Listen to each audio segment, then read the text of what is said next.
Welcome back, guys, to PUBG Tactical Tutelage. In episode 3, we're going to be talking about loosely adapting real-world infantry fireteam tactics to your squad-based PUBG experience.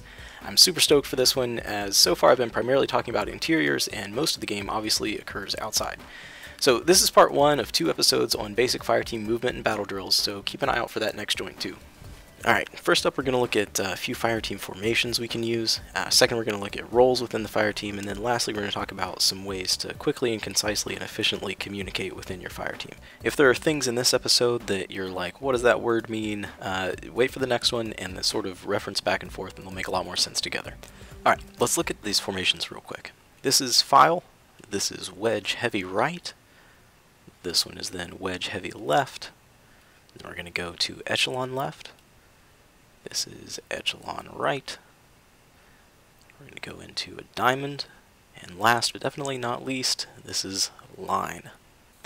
Alright, 2 of these I think are the most useful in the gaming setting. The first is wedge. Wedge is sort of your default moving formation. It allows overlapping fields of fire to the front and the flanks, primarily on the heavy flank, and provides good awareness of where you are in the formation because you can visually see the guy in front of you. And it allows you to respond to contact in almost any direction by getting on line, which is our second really useful formation. So line allows maximum firepower in one direction, but it's of course more susceptible on the flanks.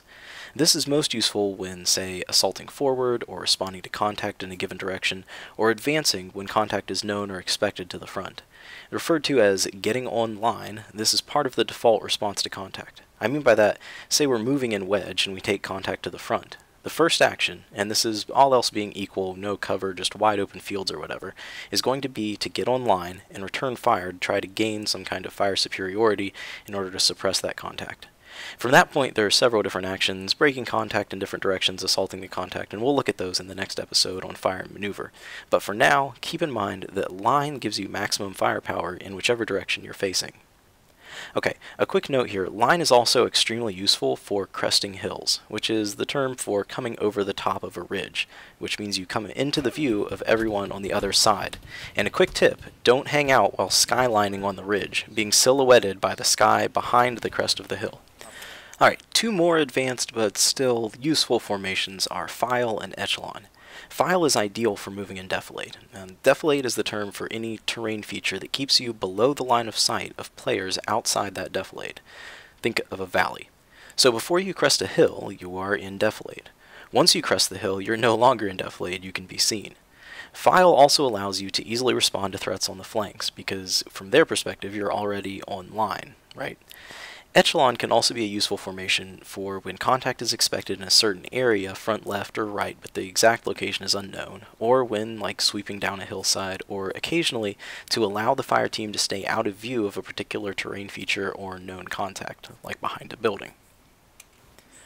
Okay, I'm only going to talk about a couple of fireteam roles that I think make sense in the PUBG context. I'm going to leave off some, for instance, there are no grenade launchers in the game, so Grenadier is kind of meaningless.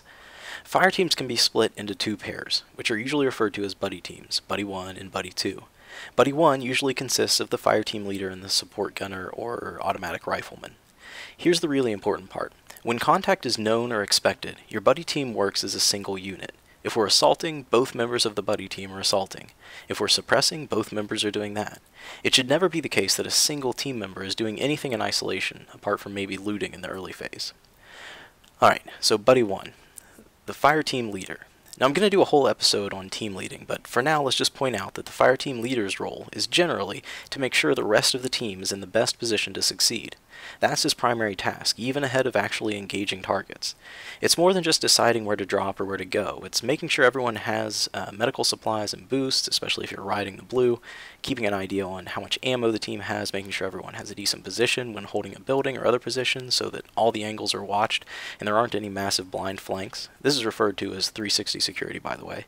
It also means making sure that the automatic rifleman or support gunner, who's a major percentage of the firepower of the team, is directed as well as possible, with a good position, and particularly during fire and maneuver, something we'll get to again in the next episode in detail. That brings us to the second role I think makes sense in PUBG, the automatic rifleman, or support gunner. The AR is usually equipped with, surprise, a fully automatic rifle with a larger magazine capable of sustained automatic fire. Now there are really only two weapons like this in the game, the DB28 and the M249, the latter of which is only a crate drop item, so it's pretty rare. So for game purposes, this role can be filled by anyone with a lot of ammo, I mean a lot, he's going to burn through it, and a large magazine gun. Even a mag attached like Tommy gun or AK. It's going to be more about his behavior on contact. The AR is going to respond to contact or incoming fire by aggressively returning automatic fire in the area where the contact is expected. His job is not to accurately engage targets, but to cause the opponents to react by recoiling from their firing positions long enough for his teammates to get to cover, break contact, or assault. We'll look at breaking contact and assault drills in the next episode again, but for now just keep in mind the job of the AR role is to provide the bulk of suppressing fire. Alright, Buddy 2, the second pair or buddy team, consists of different roles depending on which unit you're talking about in real life, but these are less important for our purposes, which specific role it is. I think in the game context it makes the most sense for this to basically function as your assault or maneuver group, responsible for flanking enemies being suppressed by Buddy 1. Communication is obviously huge when operating as a fire team in this way. Because the automatic rifleman is going to require so much ammunition, coordinating during the loot phase is extremely important too. The fire team leader, or FTL, is going to be making sure that happens, as well as checking on everyone's medical supplies and the general state of the equipment situation. Everyone should be communicating among each other when looking for weapons and attachments and the like, and of course reporting any opponent contact, even audio like footsteps or distant vehicle noises immediately. Which brings us to calling contacts. How do you report when you've seen or heard an opponent so the rest of the team gets the most relevant information as quickly as possible? There are three primary elements to a contact report. Direction, either in cardinal directions or relative to the team's facing, distance, close, medium, or far, and description, including number, details about location, disposition toward the team, that sort of thing. The first two are essential, and the last is there if there's time and you know any of that information. So, a couple example reports. First, in this example, the automatic rifleman, who's usually in this position in the wedge, comes under fire from the left flank. He calls contact left close and immediately starts returning fire so his teammates can get on line or to the nearest cover in a rough line, facing the contact and add their fire. Remember, line is the default formation in response to contact. In the next example, this FTL spots a contact on the next ridge to the northeast that hasn't yet spotted our team. He calls contact northeast far. He doesn't see us about 3/4 of the way up the ridge near the large rock. He then decides whether the team will form on line toward that contact or move on while someone keeps an eye on that contact or whatever, depending on the circumstances, because blue is always chasing you. Okay, two quick notes on using cardinal directions versus relative directions. If everyone's close to one another, facing the same direction like you're moving in a wedge, calling left-right can make sense. However, when spread out and not really facing a particular direction, say when split up looting in the early phase, cardinal directions like north, south, northeast, south, southwest, etc. are much easier for others to process than left, which is going to be different for everyone. Secondly, and I do this all the time, but try to avoid giving out azimuth numbers first, before cardinal directions. It's really hard to avoid as the PUBG devs have stuck a readout at the top of the screen, so it's the first thing you see when you glance up to the compass. But, one, it can encourage teammates looking for the contact to spend more time than necessary trying to safe crack to hit the right number on the compass. And two, your 335 might be your buddy's 305 with only a little bit of distance between you. Specific if you can. 130 for me. So he's got to find 335 staring at the compass, then figure out the math on what your 335 is to him, and it's just an inefficient system. It's better to get everyone on roughly the right facing, visually looking for the contact right away, and then get more specific with landmarks in that third description part of the report. The last thing on this, to acknowledge that you've understood where the contact is, it can be helpful to respond to a teammate's contact report with some kind of acknowledgement. Yep, got it. One on target. Copy, roger, got it, etc. Additionally, if you've been able to visually identify the contact, seen is helpful as well.